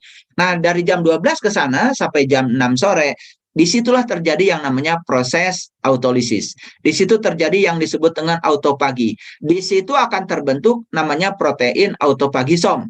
Jadi autopagisom ini semacam protein raksasa yang bisa menghilangkan sel-sel mati. Jadi artinya ya secara physically ya saum atau puasa di tingkatan itu tetap ada manfaatnya. Cuman sayang sekali kalau kita cuman saum dalam dimensi itu. Ya, makanya orang yang bisa saum itu cuma orang yang beriman. Jadi bagus kalau kita melaksanakan saum dalam dimensi ini, juga saum dalam dimensi yang lebih dalam lagi. Sebagaimana yang dikatakan dalam hadis qudsi, ya terbukanya mata kalbu dan kemudian berjumpa dengan Tuhan. Tentu saja itu adalah kebahagiaan yang luar biasa. Nah, kalau kita makan ya setelah berbuka, dan buka yang dimaksud adalah makan dan minum, ya tentu saja itu bukan bahagia, itu senang. Karena kita mendapatkan makanan. Jadi sama saja kita seperti ikan ya, ikan yang sedang lapar, kemudian dikasih makanan, senang juga. Dan senang itu dimiliki oleh banyak makhluk lain. Ya, beda dengan bahagia. Kalau bahagia itu ya hanya dimiliki oleh manusia, itu pun yang bisa ya untuk meraihnya. Baik para sahabat, jadi lambung perlu waktu 8 jam untuk memproses makanan. Inilah pentingnya puasa, tidak makan dan tidak minum di siang hari. Jadi ada orang yang kemudian menjadi anti terhadap puasa secara fisik ini, itu salah kaprah ya. Jadi belajar agama itu harus selaras antara makrifatnya, hakikatnya, torikatnya, dan syariatnya. Harus semua dijalani. Jadi jangan kemudian ya belajar ilmu hakikat itu malah justru menegasikan hal yang bersifat syariat. Karena tidak mungkin para leluhur kita, apalagi sekelas Nabi Muhammad dan para nabi-nabi yang lain yang mengajarkan dimensi-dimensi puasa atau saum dalam dimensi ini, ya kalau tidak ada manfaatnya. Jadi tentu saja ada manfaatnya. Kalau saya malam ini ya menegaskan, mari kita tingkatkan ya saum atau puasa kita bukan dalam dimensi ini saja, tapi dalam dimensi yang lebih dalam lagi agar kita bisa mencapai Idul Fitri yang sebenarnya. Baik, saya lanjutkan dulu ya presentasi ini, mohon bersabar. Nah, kemudian tadi kan ada 3 kata dalam Quran surat Al-Baqarah ayat 183 itu. Yang pertama orang beriman, yang kedua saum, yang ketiga adalah bertakwa ya. Nah, saya cari referensi yang tepat ya dalam Al-Quran. Jadi saya menggunakan Al-Quran surat Al-Baqarah ayat 63 ya. Auzubillahi minasyaitonirrajim. Bismillahirrahmanirrahim. Ya, disinilah ada pengertian takwa. Wa id akhadna mitsaqakum wa rafa'na fawqakumut tur khudu ma atainakum biquwwatin wazkuru ma fihi la'allakum tattaqun. Dan ingatlah ketika kami Allah mengambil janji dari kamu dan kami angkat gunung di atasmu. Jadi kalau ada kata gunung dalam Al-Quran, hati-hati. Yang dimaksud tentu saja bukan Gunung Galunggung, bukan Gunung Merapi, ya, karena tidak ada kaitannya dengan itu. Nah, kata gunung ini dipakai oleh Allah di Quran surat Al-A'raf ayat 143 ketika Nabi Musa mengawali iman. Jadi tadi udah mencatat ya, nanti baca sendiri. Di situ dikatakan ketika Nabi Musa minta melihat Tuhan, maka ya Tuhan itu kemudian mengatakan falama tajalla rabbuhu lil jabal. Jadi Tuhan bertajali ya di gunungnya Musa. Jadi gunung jelas bukan gunung sebagai gunung, tetapi ini bahasa simbolik yang merujuk kepada Sidratil Muntaha, puncak kesadaran tertinggi dari Musa. Ini ada kaitannya dengan tadi yang saya sampaikan pengertian puasa dalam bahasa Pali, yaitu berdiam diri di keluhuran. Jadi ya, yang pertama mengambil janji dulu. Itu adalah periode yang pertama. Kemudian yang kedua, setelah mengambil janji kami angkat gunung di atas kamu. Ini warofa'na fawqakumut tur. Tur itu gunung, ya. Jadi harus diangkat kesadaran kita. Nah, kapan kita mengalami peningkatan kesadaran? Tentu saja yang paling tahu kita sendiri. Nah, disitulah kita perlu ya pembimbing, perlu seorang guru yang bisa mengukur tingkat-tingkat kesadaran kita. Karena seorang guru yang sudah sangat pakar, tentu saja bisa mengerti seseorang berada di tingkat kesadaran yang mana. Ya, jadi yang pertama mengambil janji, yang kedua diangkat gunungnya. Berarti diangkat kesadarannya, level-level kesadaran yang diangkat. Nah, begitu level kesadaran yang diangkat, maka kita akan mengalami sebuah pengalaman yang luar biasa, sebagaimana yang dialami Nabi Musa. Falamma tajalla rabbuhu lil jabal. Peganglah teguh-teguh apa yang kami pertunjukkan kepada kamu. Jadi di puncak kesadaran itu, ada yang dipertunjukkan Allah kepada kita, sebagai sebuah pengalaman spiritual. Lalu ayat selanjutnya adalah, wazkuru ma fihi. Dan ingatlah apa yang ada di dalamnya. Artinya apa yang dipertunjukkan Allah kepada kita itu akan selalu kita ingat. Mohon maaf ya, saya sekarang tidak bisa melupakan itu. Saya tidak bisa melupakan pengalaman itu. Bahkan guru saya mengatakan dulu, ya sekali saja kamu mengalami itu sudah cukup. Apalagi kalau kamu bisa mengalami berkali-kali. Itu adalah hadiah dari semesta. Itulah yang disebut dengan takwa. Jadi takwa itu semacam prosedur. Dimulai dari mengambil janji, diangkat kesadarannya, ditunjukkan sesuatu di puncak kesadarannya, mengingat apa yang dipertunjukkan, itulah yang namanya takwa. Jadi semakin jelas ayat ini mempertegas bahwa saum hanya bisa dilakukan oleh orang yang beriman. Semakin jelas. Oke, kita lanjutkan ya. Kita lanjutkan. Oke. Nah, kemudian apakah Ramadan itu? Ya, jadi kalau saya lihat bahasa Ramadan itu ada di Quran surat Al-Baqarah ayat 185. Di sini dikatakan syahrul Ramadan ya alladzi unzila fihil Quran. Jadi syahru itu adalah mengacu kepada waktu. Ya, waktu itu bisa bulan, bisa tahun, bisa hari, bisa jam, bisa detik, pokoknya waktu deh. Maka saya memahami syahru itu bukan sekedar bulan, tetapi adalah waktu. Saat ya, syahrul Ramadan, saat Ramadan adalah saat di mana unzila fihil Quran, ya diturunkan Al-Quran. Nah, ini sering diterjemahkan ya, Ramadan adalah saat di mana Quran diturunkan pertama kali. Padahal di sini tidak ada kata-kata diturunkan pertama kali. Tidak ada ya. Ramadan adalah saat di mana diturunkan Al-Quran. Jadi sebetulnya Ramadan itu apa? Jadi Ramadan itu saat di mana Quran turun. Apa itu Quran? Quran itu adalah bacaan secara umum. Nah, apa yang dibaca Nabi Muhammad? Kan saat itu belum ada Al-Quran. Sedangkan Nabi Muhammad juga sudah Iqra. Iqra bismi rabbikal ladzi khalaq. Khalaqal insana min 'alaq. Iqra wa rabbukal akram allazi 'allamal qalam 'allamal insan ma lam ya'lam. Jadi apa yang diikra? Nah, itulah di dalam Al-Qur'an dikatakan di Quran surat Al-Isra ayat 14, Iqra kitabaka kafa binafsika al-yauma 'alaika hasiba. Jadi sebetulnya yang harus kita baca sebetulnya adalah kitab kita sendiri. Dan kitab kita sendiri adalah diri sejati kita. Dan diri sejati kita adalah ruh yang Allah tiupkan ke dalam diri kita. Itulah Al-Quran yang sebenarnya. Jadi oleh itu maka saat Ramadan adalah saat di mana kita ya bisa ya membaca Al-Quran yang sesungguhnya, yang tidak pernah bisa disentuh kecuali oleh orang-orang yang suci.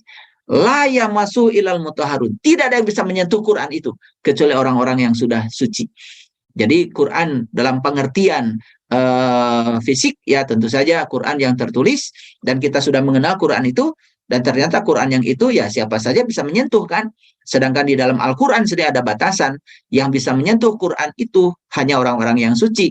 Ya, jadi orang-orang yang tidak suci tidak bisa menyentuhnya. Tapi sekarang kan orang-orang yang kotor juga bisa menyentuhnya. Kalau Quran dalam pengertian secara fisikly. Oleh karena itu maka kita harus meningkatkan ya kemampuan kita untuk memahami Quran, bukan sekedar dalam dimensi syar'i, tapi dalam dimensi thorikohnya, dalam dimensi hakikatnya, dalam dimensi ma'rifatnya. Karena Quran itu pengertian sangat luas. Nabi Muhammad juga kan sudah Iqra. Tentu yang di Iqra ya bukan Quran, karena Qurannya belum ada. Tetapi yang di Iqra tentu saja Bismi Rabbikal Ladzi Khalaq. Itulah yang membuat beliau pintar tanpa belajar, cerdas tanpa berlatih, yang disebut dengan melampaui kecerdasan pikiran. Makanya dikatakan di dalam Al-Quran, ya, Allazi 'allama bil qalam, 'allamal insan malam ya'lam. Jadi aku akan mengajarkan kamu dengan penaku sendiri, dan aku akan mengajarkan apa yang kamu tidak tahu. Nah, setelah turunlah Quran yang sejati itu kepada diri setiap hamba yang berhak untuk menyaksikannya, maka Quran itu kan menjadi pembeda. Ya, itulah yang menjadi pembeda ya, pembeda ya.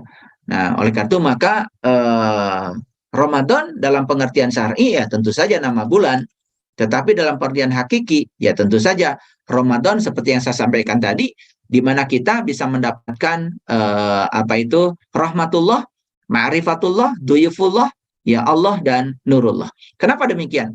Mari kita lihat Quran surat apa itu Al-Maidah ayat 114. Jadi setiap akhir Ramadan biasanya selalu mudik kan. Ya sayang sekali kita hanya rindu kepada kampung asal jasmani kita. Padahal diri kita ada dua, ada jasmani, ada ruhani. Jadi harusnya bukan sekedar rindu pada kampung asal jasmani kita, tapi kita pun harus rindu pada kampung asal diri sejati kita. Nah, jadi saya berasal dari Garut, ya tentu saja saya rindu ya untuk bertemu dengan saudara-saudara saya, keluarga saya. Walaupun orang tua saya, ayah ibu saya sudah tidak ada, tetapi masih ada kakak saya, adik saya rindu ke sana. Bahkan rindu ya rumah yang ditinggalkan oleh orang tua saya, karena secara fisik ya saya ya memang terbuat dari unsur-unsur material yang ada di tempat saya, karena ibu bapak saya kan makan dari material yang ada di sana. Jadi kerinduan itu wajar ya, resonansi ya. Itu adalah kerinduan tubuh fisik ini kepada yang bersifat fisik ya itu. Tetapi sebetulnya kan tubuh kita di dalamnya ada yang menggerakkan, yaitu adalah daya hidup yang ada pada diri kita, itu diri sejati kita. Sungguh sangat luar biasa kalau kita bisa rindu kepada kampung asal jasmani kita, sekaligus juga kita bisa rindu kepada asal muasal kampung ruhaniah kita, ya, yaitu asal muasal diri sejati kita. Nah, makanya di dalam Quran surat Al-Maidah 114 ya, saya cuplik ayatnya. Ini kata-kata yang disampaikan oleh Nabi Isa. Qala Isa bin Maryam. Nah, ini Isa putra Maryam berdoa kepada Allah. Ini doa yang sering saya ajarkan ya di komunitas saya ya. Allahumma rabbana anzil alaina ma'idatan minas sama'i takunu lana id. Ya, id. Saya sepakat dengan Departemen Agama menerjemahkan id di sini adalah dengan hari raya. Jadi di dalam Al-Quran tidak ada lagi kata id, cuman satu-satunya di Quran surat Al-Maidah 114. Jadi tidak ada lagi pengulangan kata id, cuman satu-satunya ada di Quran surat Al-Maidah 114. Baik, apa artinya doa ini? Ya Tuhan kami, turunkanlah kepada kami hidangan dari langit. Ya, jadi maidatan, maidah itu hidangan, minas samai dari langit, dari alam keluhuran. Jadi sangat cocok ya kalau puasa itu tadi berdiam diri di keluhuran, berdiam diri di puncak kesadaran. Karena alam keluhuran, puncak kesadaran itu dalam bahasa simbolik dalam kitab suci sering dikatakan langit. Jadi di sini dikatakan, ya Tuhan kami turunkanlah kepada kami hidangan dari langit. yang turunnya hidangan itu akan menjadi hari raya bagi kami. Jadi sebetulnya hari raya itu adalah saat di mana seseorang mendapatkan hidangan dari langit. Jadi itu mendapatkan sesuatu dari alam yang luhur, ya tadi ya, untuk mencapai takwa. Jadi yang pertama mengambil janji, yang kedua diangkat kesadarannya, yang ketiga ditunjukkan sesuatu di kesadarannya, yang keempat mengingat apa yang ditunjukkan, dan yang kelima barulah memasuki fase takwa. Jadi sangat koheren ya, dari mulai dari Quran surat Al-Baqarah 183, kemudian dipungkas dengan Quran surat Al-Maidah 114, bagaimana kita bisa mudik ya, rindu mudik sekarang, dan kita bisa mudik yang sebenarnya, dan mudik yang sebenarnya adalah memenuhi ayat innalillahi wa inna ilaihi rajiun. Dan saya pastikan siapapun yang melaksanakan saum dalam dimensi yang lebih luas, bukan sekedar mengatur pola makan, tetapi ya mengamalkan saum dalam definisi hadis qudsi yang tadi, mengamalkan puasa seperti yang diajarkan para leluhur kita, bukan sekedar mengatur makan dan minum, maka saya pastikan bahwa puncaknya saum adalah Idul Fitri. Turunnya hidangan dari langit, yang turunnya hidangan dari langit itu akan membuat seseorang menjadi sangat rindu. Bukan sekedar rindu kepada kampung asal jasmaninya, tapi rindu kepada kampung asal ruhanianya.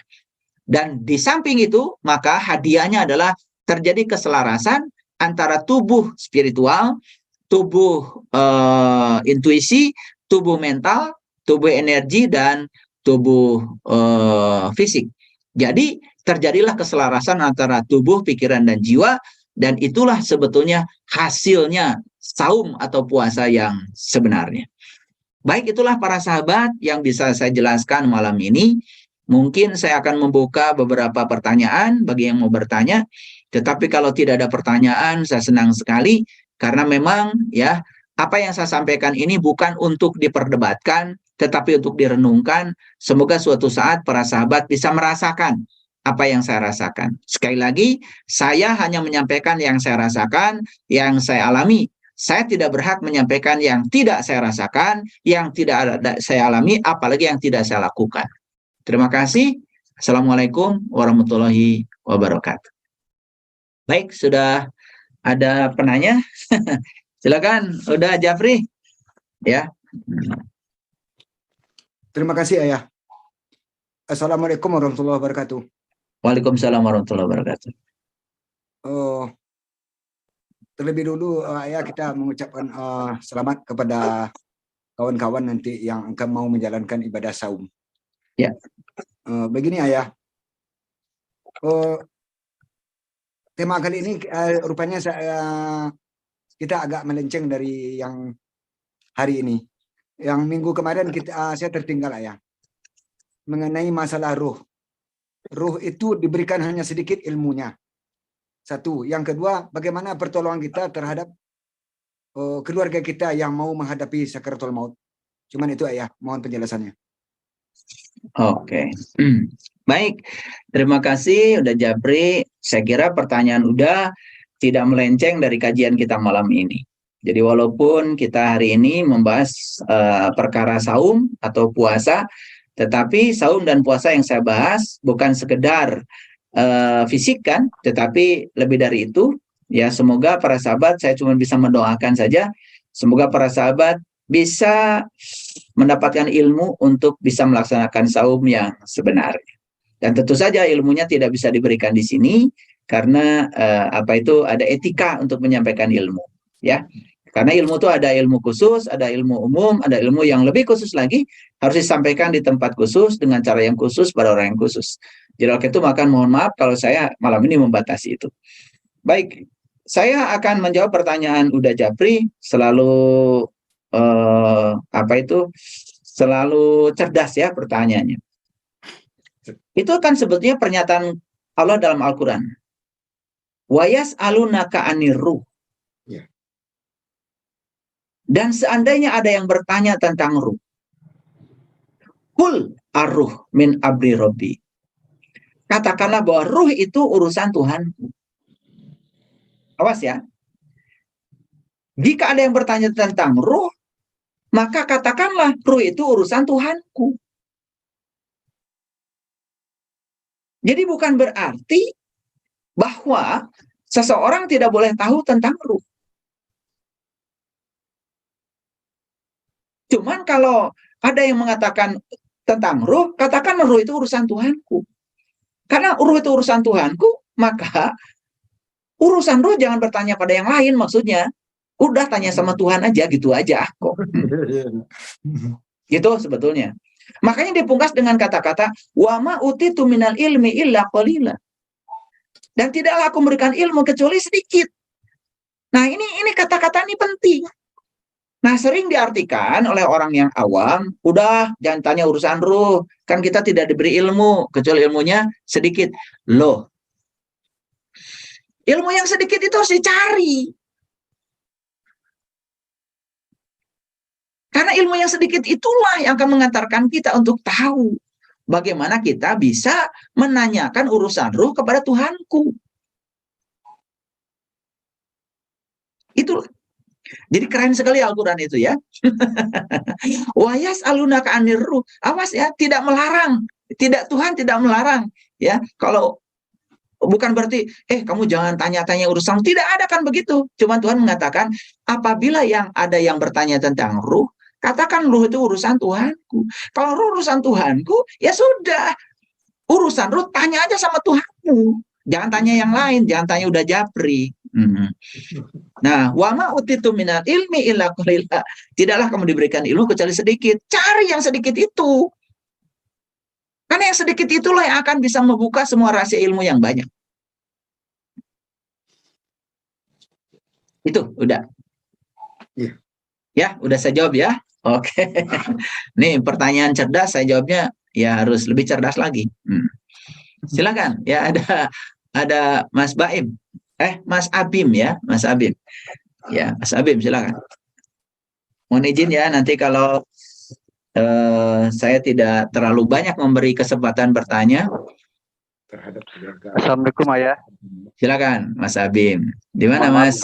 Nggak bisa menghidupkan video, lagi di luar gelap. Baik, nggak apa-apa.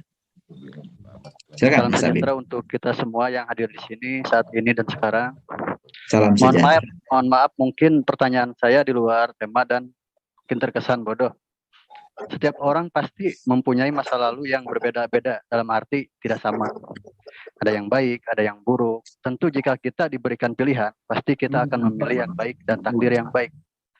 Namun Ayah lagi-lagi otak ini selalu mengingat hal-hal yang buruk dan selalu menjadi advokat dan memberikan pembelaan-pembelaan. Dan memori negatif itu yang paling gampang diingat dan selalu timbul setiap saat. Ya pasti hal-hal yang buruk.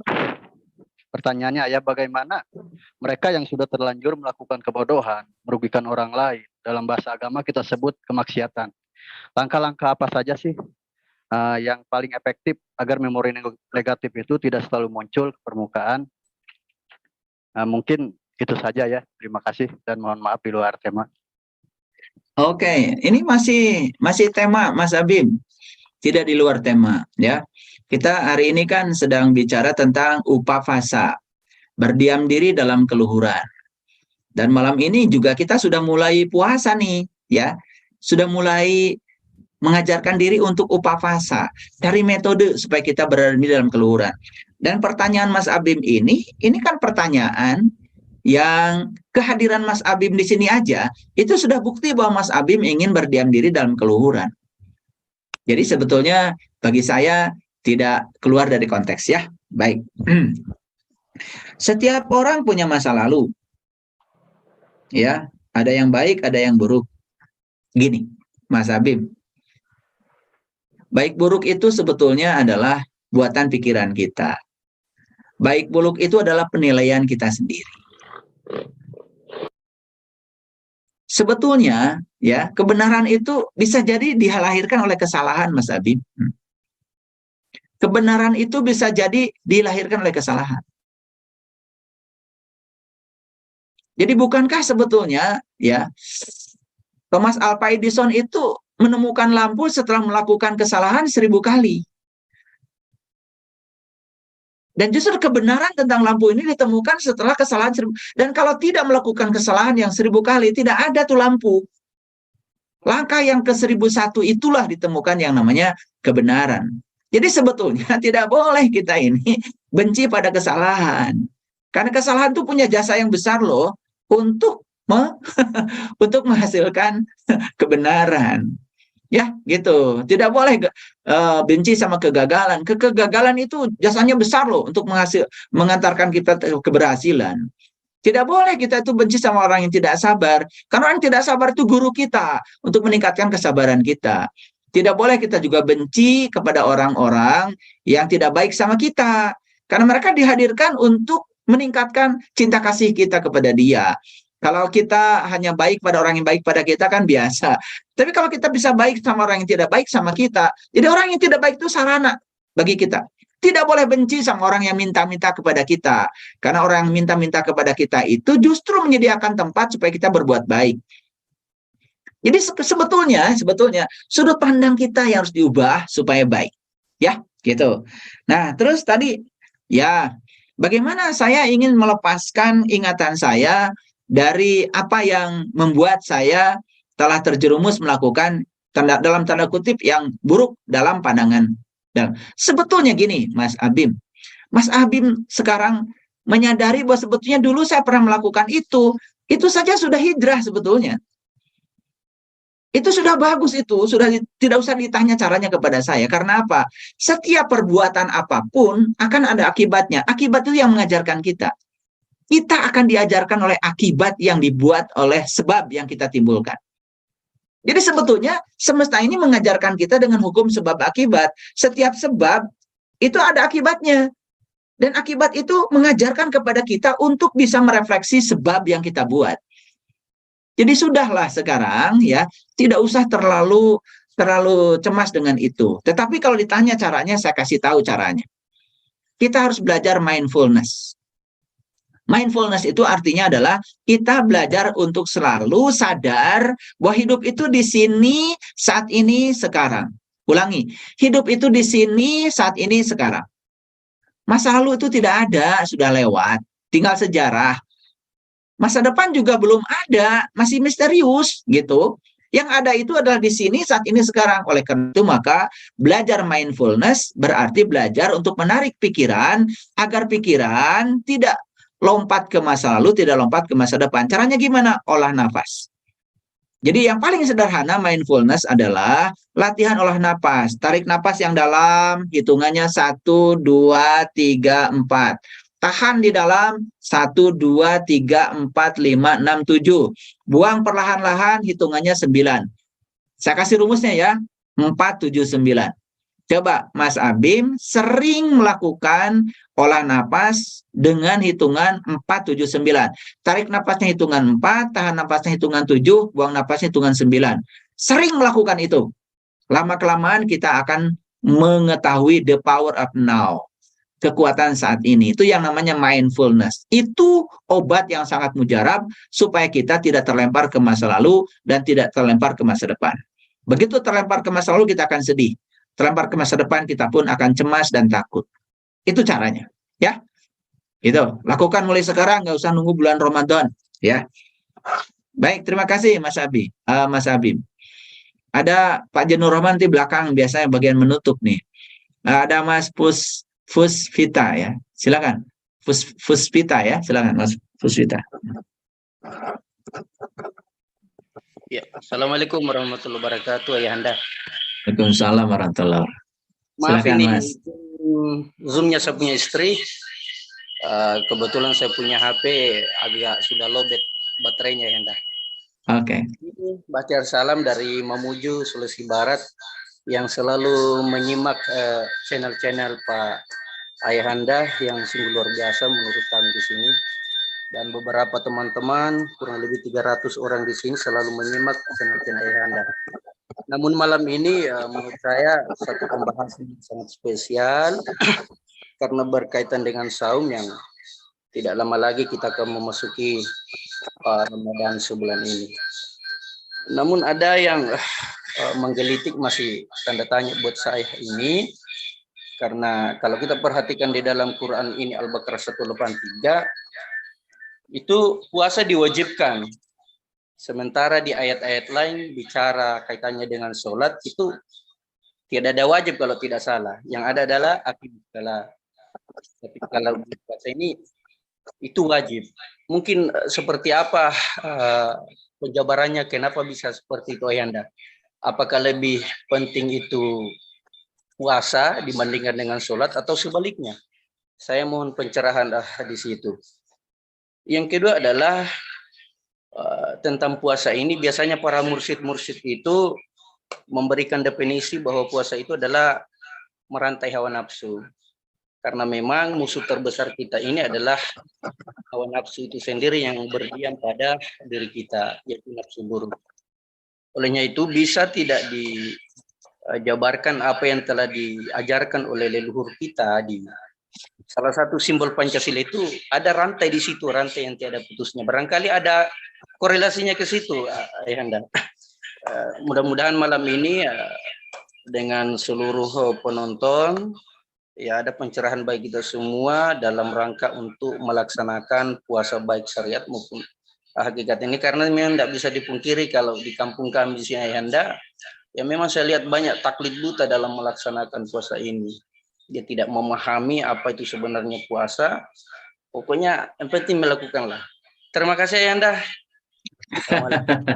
Baik, terima kasih Pak Puspita. Salam rindu saya buat para sahabat di Mamuju.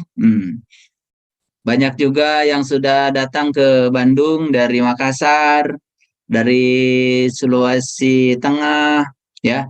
Udah banyak ya sahabat-sahabat kita di sana. Saya dulu sering ke sana ya. Saya dulu pertama kali diundang Pak Gubernur, dulu Pak Amin Sam ke Makassar. Kemudian saya pernah diundang Pak Nazamuddin ya di Maros. Beliau adalah Bupati Maros. Saya pernah jalan-jalan ke Bantimurung ya. Bantimurung betul ya. Yang banyak kupu-kupu itu. Ya, salam rindu saya buat semua sahabat di sana ya. Baik, ini pertanyaan cerdas. Dan saya senang sekali dengan pertanyaan cerdas. Dan pertanyaan cerdas itu pasti hasil olah rasa, olah pikir. Kenapa ya saum ini kok kata-katanya kutiba? Dan kutiba ini sebenarnya tekanannya wajib ya. Jadi sangat penting gitu loh. Terus kenapa kok sholat? Ya aqimis sholat. Ya kenapa kalau sholat kok tidak pakai kutiba? Ya. Ini pertanyaan cerdas sekali. Gini saya kasih tahu ya. Saya kasih tahu. Jadi sholat itu apa sih? Sholat itu kan ini hakikat ya, hakikat. Ini jangan salah kaprah ya. Sholat itu kan di dalam Quran, perintah sholat itu pertama kali diwajibkan, diperintahkan oleh Allah pada Nabi Musa. Nanti baca Pak Puspita, baca Quran surat Toha ayat 1-14. Nah, di ayat 14 itu dikatakan gini, Innani anallah la ilaha illa ana fa'budni wa aqimis sholata li zikri. Jadi dirikanlah sholat untuk mengingat aku. Kapan Nabi Musa disuruh sholat? Itu tepat setelah Nabi Musa diundang ke Al-Muqaddasi Tua. Diundang untuk menjadi tamunya Allah. Itu di ayat sebelumnya ya, gitu. Jadi diundang dulu, ya bahkan Nabi Musa disuruh melepaskan kedua terompahnya. Nah, terompah itu yang tadi yang ditanya oleh Mas Abim, benar salah, baik buruk itu terompah itu, ya. Itu buatan pikiran kita sendiri. Ya. Jadi terompah itu kiri kanan ya. Jadi kalau kita masih melekat pada yang kita ingin, kemudian benci pada yang tidak diinginkan, itu kotoran jiwa itu. Makanya itu harus dilepaskan itu, karena itu terompah kita harus dilepaskan. Makanya Nabi Musa disuruh untuk melepaskan itu sebelum memasuki Al-Muqaddasi Tua. Jadi ya, secara hakikat ini hakikat ya Mas Abim. Secara hakikat, saum itu kan tadi berbuka dan jumpa dengan Tuhan. Sedangkan sholat itu adalah menyatu dengan Tuhan. Mengingat Tuhan. Saya mau tanya sama Mas Abim, jumpa dulu, mengingat dulu.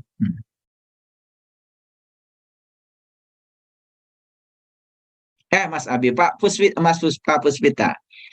Jumpa dulu, ingat dulu. Silakan hidupkan audionya. Audionya dihidupkan. Jumpa dulu Ayahanda. Iya. Jumpa dulu baru ingat dulu. Jadi kalau saum itu adalah perjumpaan, sedangkan sholat itu mengingat, jelas dong, saum dulu, baru sholat. Ini hakikat loh. Ya. Makanya saum jadi wajib. Ya, bukan berarti sholat itu tidak wajib. Karena ketika seseorang itu sudah berjumpa, pasti dia itu akan selalu rindu, selalu ingat, pasti. Makanya sesuai dengan definisi tadi, lisho imi farhatani, farhatun inda iftorihi, wa farhatun inda liko irobi. Ada dua kegembiraan, ada dua kebahagiaan bagi yang saum. Satu berbuka, yang kedua jumpa dengan Tuhan. Jadi masuk akal ya, luar biasa ya. Kenapa saum itu pakai wajib, sedangkan sholat itu dirikanlah. Mengerti, Mas Fuswita? Paham. Paham. Satu pertanyaan lagi, ya. Katanya bulan Ramadan setan dirantai ya, setan dibelenggu, ya. Nah ini kadang-kadang suka ngasal aja kita ngomong, ya.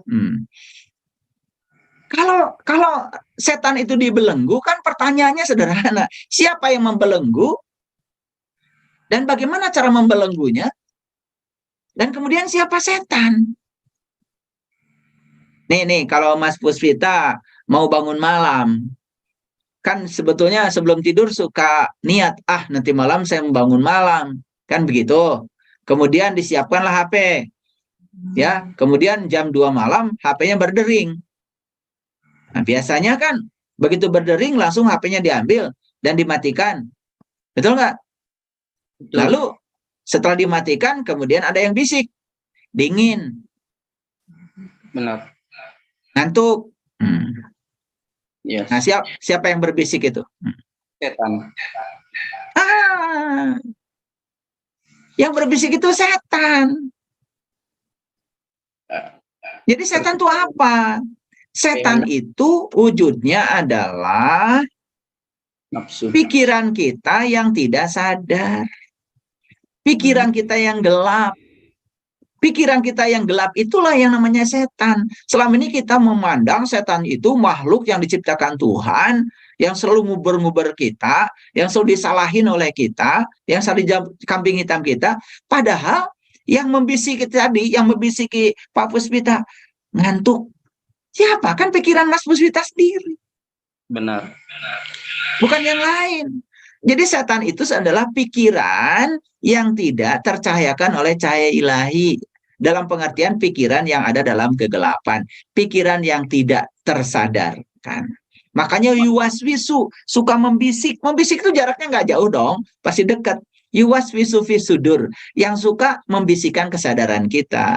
Itulah pentingnya kita sadar bahwa dalam diri kita ada dua. Ada pikiran, ada kesadaran. Nah pikiran dan kesadaran itu berantem terus. Ya, siapa yang akan menang? Tergantung siapa yang sering dikasih makan. Yang akan menang siapa yang dikasih makan. Kalau yang sering dikasih makan kesadaran yang akan berkuasa.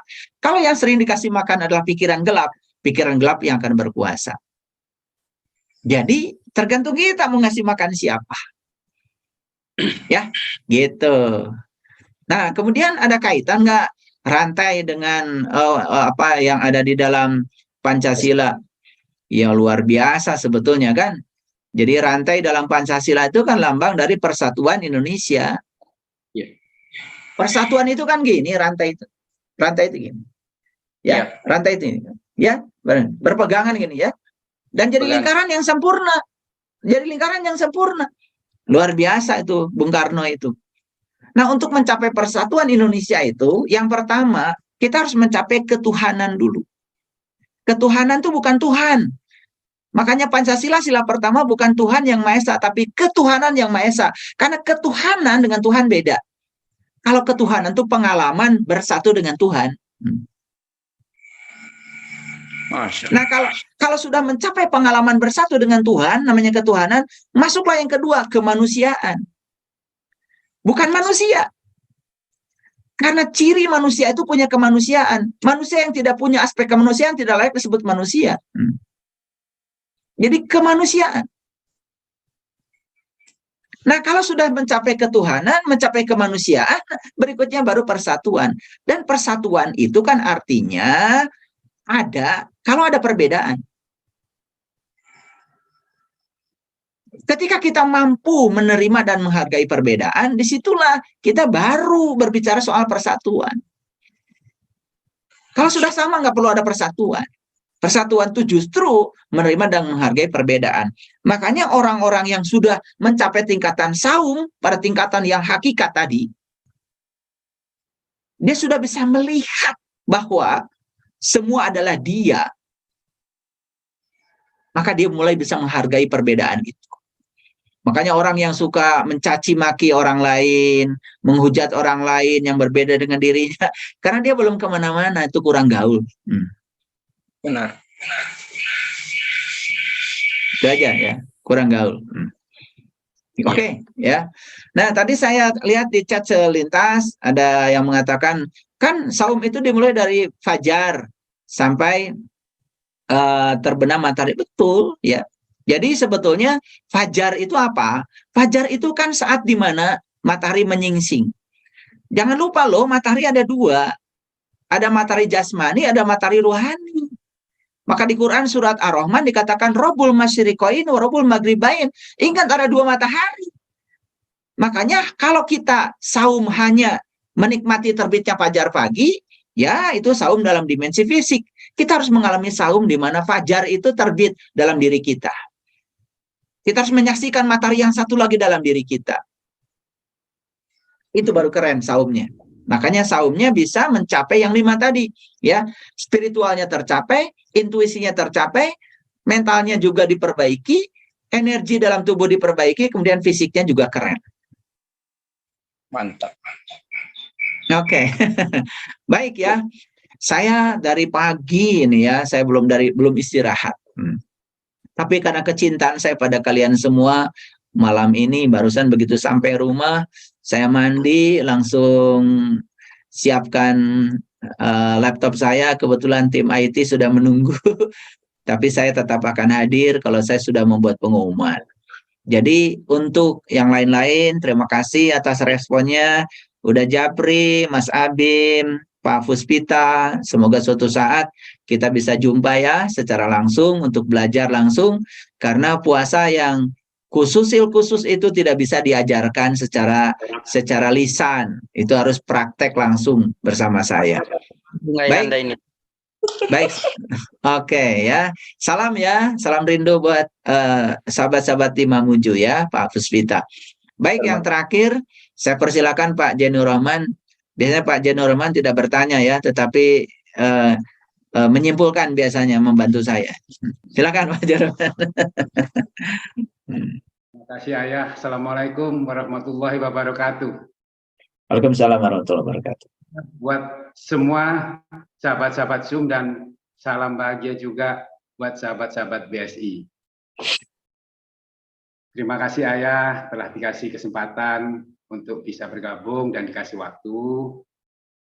Masalah saum ini sebetulnya kita merasakan semua, baik yang belum terbuka dan yang sudah terbuka. Maksud saya yang belum terbuka itu merasakan di mana ibadah ritual itu kelihatan di saat kita bangun pagi sampai sore. Assalamualaikum. Waalaikumsalam. Di sana sebetulnya sholat fajar itu 2 rakaat, keutamaannya melebihi dunia dan seisinya. Itulah kekayaan kita sesungguhnya. Di mana di situ di saat kita terbuka mata kolbunya, fajar terbuka, perjalanan sampai semua matahari di tengah-tengah, anggap sampai jam 12 atau jam 1. Disitulah puncaknya ibadah spiritual kita sampai kita kembali ke sore.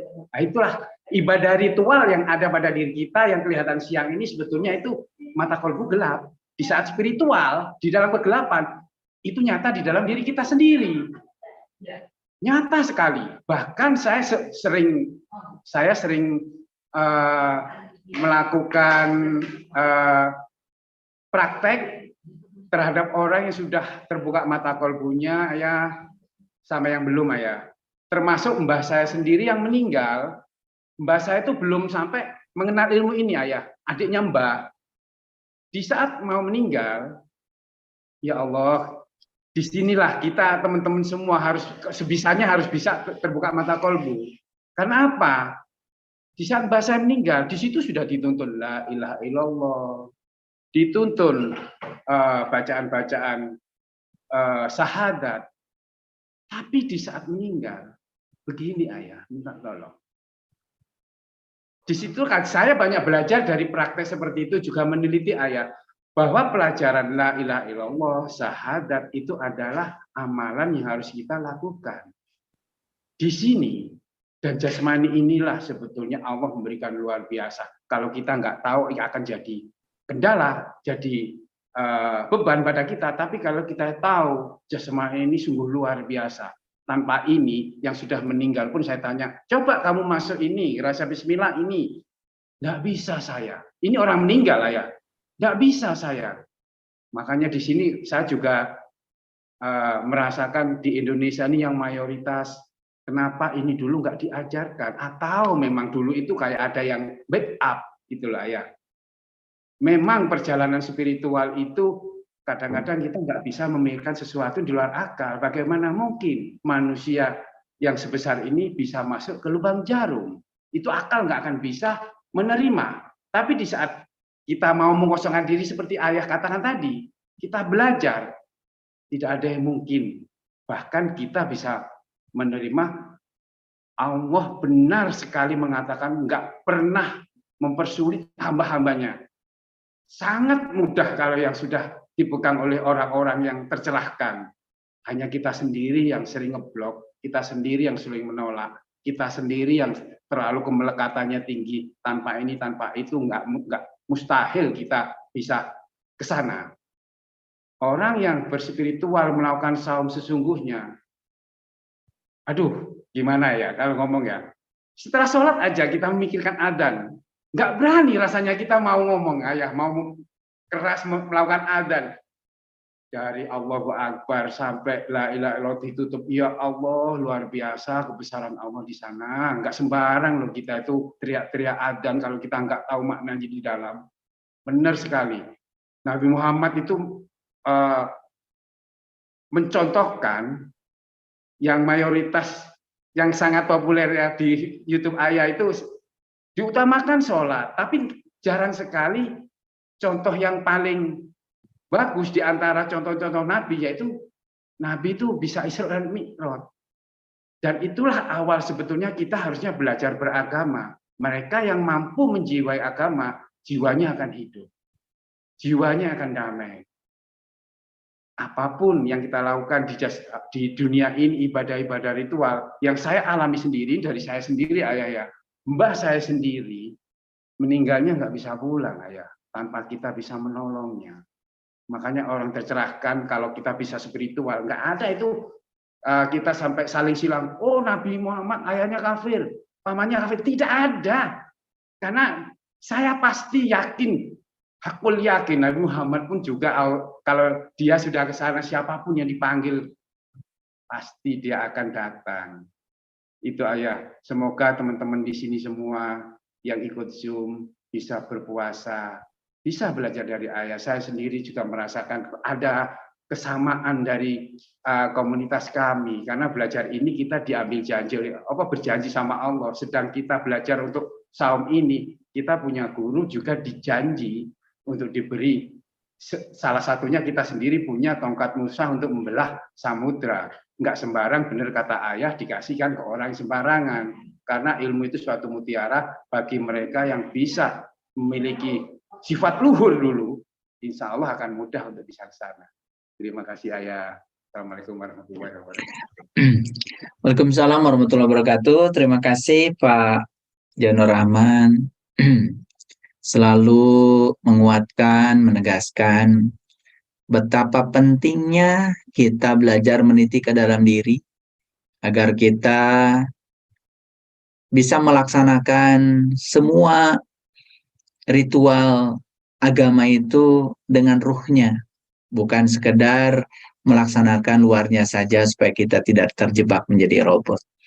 Oleh karena itu, mari kita cari kepuasan, bukan sekedar menjalankan rutinitas.